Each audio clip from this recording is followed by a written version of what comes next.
Olá! Hoje vamos falar sobre as questões do 45º Exame da Ordem da OAB em Direito do Trabalho. Qual é a finalidade desse vídeo? É que vocês entendam como é o enunciado das questões da OAB, como eles fazem a situação problema, e que vocês possam entender qual é a melhor forma da resposta de vocês. A gente vai estudar especificamente a questão 1 e 2 hoje, para que vocês possam visualizar as formas que foram cobradas. As duas temáticas dessas duas questões, uma se refere à questão do direito da mulher, a proteção sobre os direitos da mulher e com relação às crianças, e uma outra temática que foi utilizada na segunda questão foi a questão do etarismo. Tá? Então são questões super atuais para o TST, então sempre vão sendo cobradas em provas, e principalmente em provas futuras. E aí, vamos começar a leitura da questão para que vocês comecem a interpretar e vejam como é a melhor forma de responder, tá? Vamos lá.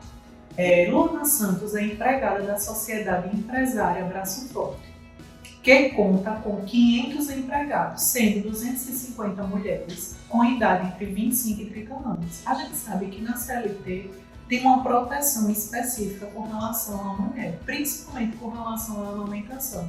Quando a gente tem um determinado número de funcionários, mulheres, dentro da empresa, com relação a essa idade de 25 a 30 anos, a gente tem direitos garantidos por lei, que fazem com que elas tenham, que a empresa precise ter um espaço específico para que seja destinado às crianças e principalmente às mães nesse momento de amamentação. Tá? Então, a primeira questão que vocês deveriam visualizar aqui.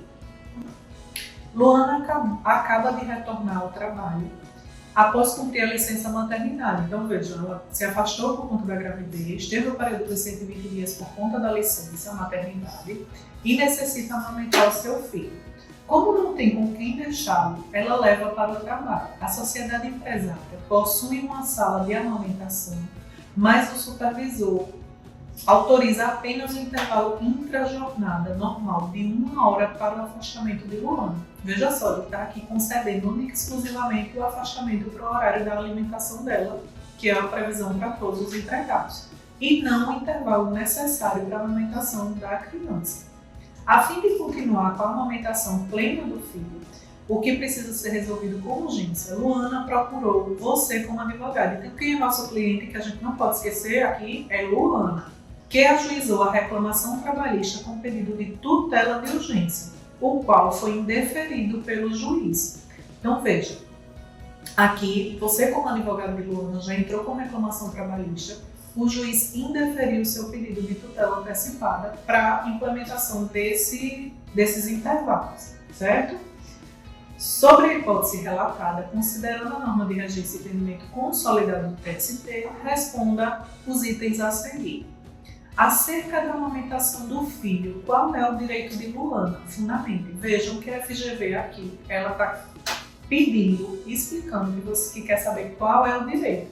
Então vocês têm que saber manusear muito bem o documento de vocês e a CLT de vocês para saber onde encontrar as informações. Como a gente sabe que já tem um conhecimento prévio, né? A gente já estudou, já viu, eu tenho uma seção específica na CLT informando a proteção do direito da mulher. E dentro desses artigos da CLT informando a proteção do direito da mulher, eu vou ter lá no artigo 396, informando o seguinte, que para amamentar seu filho, inclusive decorrente de adoção, até que complete 6 meses de idade, a mulher terá direito, durante a jornada de trabalho, a 2 descansos especiais. Vejam que não é aquele descanso comum de todos os empregados referido ao intervalo intra-jornada.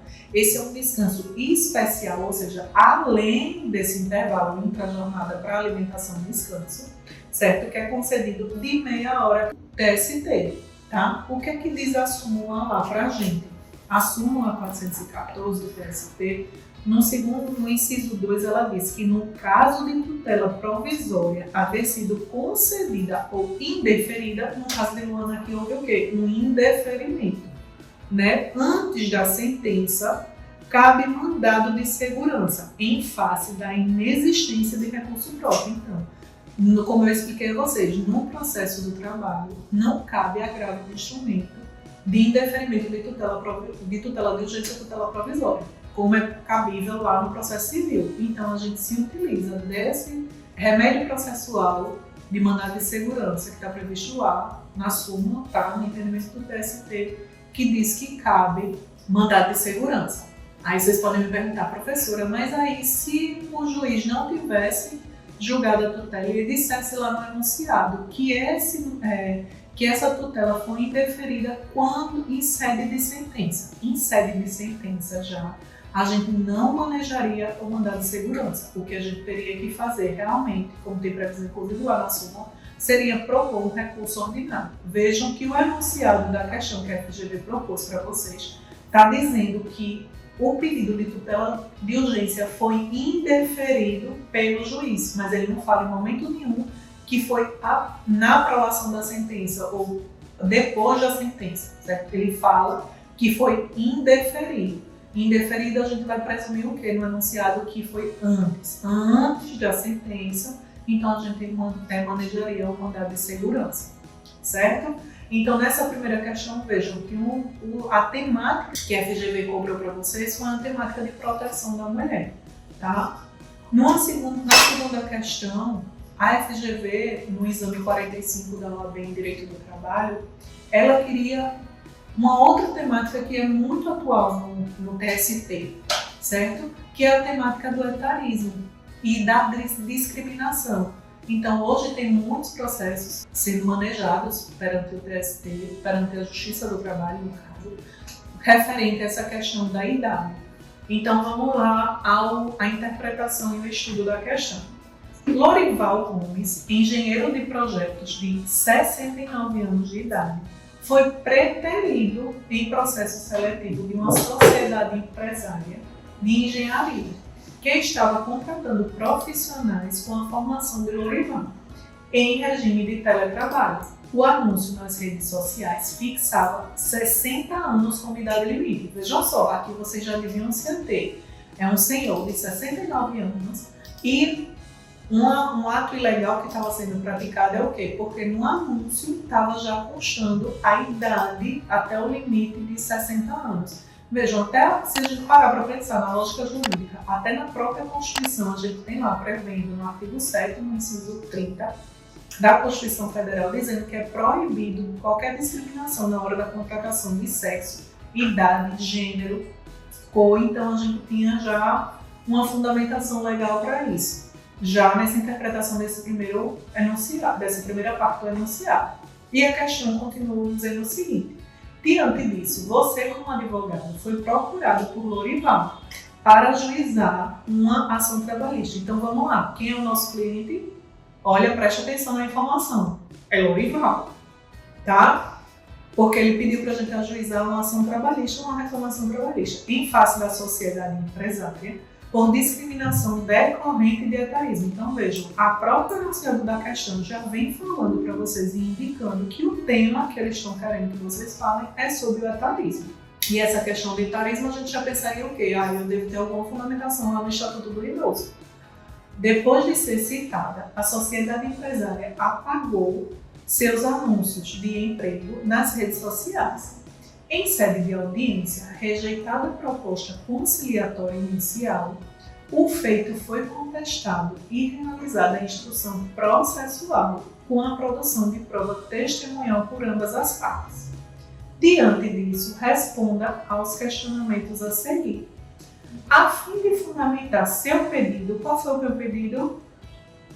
Qual a tese jurídica você deverá sustentar? Veja, a FGV está querendo aqui justamente que a gente sustente o quê? Que houve uma discriminação por conta do etarismo. E dizer o quê? Que é ilegal o ato da empresa de colocar uma vaga de anúncio de emprego, limitando as pessoas se inscreverem de ter até 60 anos. Então, o que é que a gente devia sustentar? A gente devia sustentar que houve um ato ilegal por conta do limite máximo de contratação, como a gente viu lá, que eles colocaram no enunciado que depois eles apagaram, que era de 60 anos de idade, tá? Então, onde é que eu vou ter fundamentação legal para isso? Vejam, se eu não lembrasse de nada, pelo menos eu já conheço o artigo 7º da Constituição, porque quem faz direito do trabalho é inegociável não conhecer esse artigo. Então, existe a obrigação de conhecer o artigo 7º da Constituição Federal, que é onde tem todos os direitos dos trabalhadores, tá? E aí, o que é que diz lá? No inciso 30 tem dizendo que não pode haver discriminação em qualquer hipótese. E aí, continuando, tá, professora, mas qual seria uma outra fundamentação que eu poderia utilizar nessa questão? Veja, a gente está falando de discriminação e de etarismo por conta da idade, certo? Eu pensaria logo na questão do Estatuto do Direito do Estatuto do Idoso. E no Estatuto do Idoso, eu vou ter lá no artigo 27 a seguinte informação. Na admissão da pessoa idosa em qualquer trabalho ou emprego, são vedadas a discriminação e a fixação de limite máximo de idade, inclusive para concursos, ressalvados os casos em que a natureza do cargo exigir. Aí vocês vão perguntar, professora, qual seria essa exceção da natureza do cargo exigir? Um militar, que aí tem uma possibilidade realmente de ter essa questão da fixação etária, mas nos demais casos é muito difícil você ter essa questão da limitação, principalmente de empresas. Vejam que no enunciado da questão eles falam que eles estavam contratando engenheiros de projetos e que o trabalho ainda seria em regime de teletrabalho. Ia haver um esforço além das condições físicas, pessoais do senhor Lorival? Não. Então, nesse caso, realmente houve uma flagrante discriminação por conta da idade. Tá? Então, vejam que nessa questão, nessa linha A, eles pediam a tese jurídica. Então, a tese jurídica seria essa, da discriminação por um ato ilegal, por cobrar a limitação de idade e por conta da rede social, né? Que eles colocaram lá na rede social que tinha que ser limitada a 60 anos. Então, vocês tinham que ter cuidado na hora de responder e não esquecer de vincular o caso proposto, certo? Colocar toda a resposta no contexto, tá? Mas, professora, a resposta ia ficar muito longa. Não, vocês respondem isso de forma simples, às vezes em 3 linhas. Dizer, deverá ser aplicada a tese de discriminação por etarismo, porque foi ilegal fixar a idade na vinculação da vaga, certo? E aí a questão ainda, a segunda questão na linha B, ela quer o que de vocês? Ela quer saber que ela começa assim, após a realização da instrução processual. Então veja, quando ela relata lá no enunciado da questão, né, que já foi colhida todas as provas testemunhais, tá? Qual a oportunidade processual imediata e em que prazo você terá para demonstrar ao juízo as provas produzidas que sustentam sua tese, fundamento. Vejam que no enunciado da questão, lá no finalzinho, ele diz lá que houve audiência.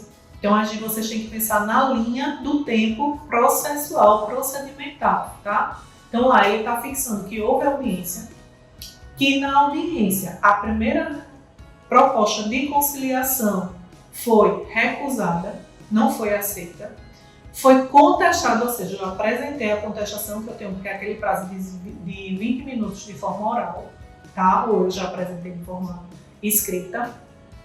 Foi realizada a instrução processual. Então, veja, na instrução processual eu fiz o quê? Eu ouvi as partes e ele está dizendo aqui. Houve comprodução de prova testemunhal. Então, eu ainda ouvi as testemunhas. Então, ele está falando dos momentos da linha do tempo da audiência, tá? E aí ele pergunta lá, qual a oportunidade processual imediata? Então, como é que a gente faz para finalizar uma audiência? Qual é o último ato que a gente utiliza na audiência, certo? Imediatamente, veja que ele diz lá, qual a oportunidade processual imediata, logo depois desses 7 atos? Seria o que? Apresentar razões finais de forma oral em 10 minutos. Então, o enunciado da FGV queria de vocês isso, que vocês fizessem uma interpretação desse momento processual, a linha do tempo processual dentro de uma audiência. Então, vejam que não é difícil vocês responderem a questão. Vejam que não tem nada que seja uma coisa de outro mundo. Vocês precisam construir um raciocínio lógico-jurídico, responder ao enunciado da questão, contextualizando, certo?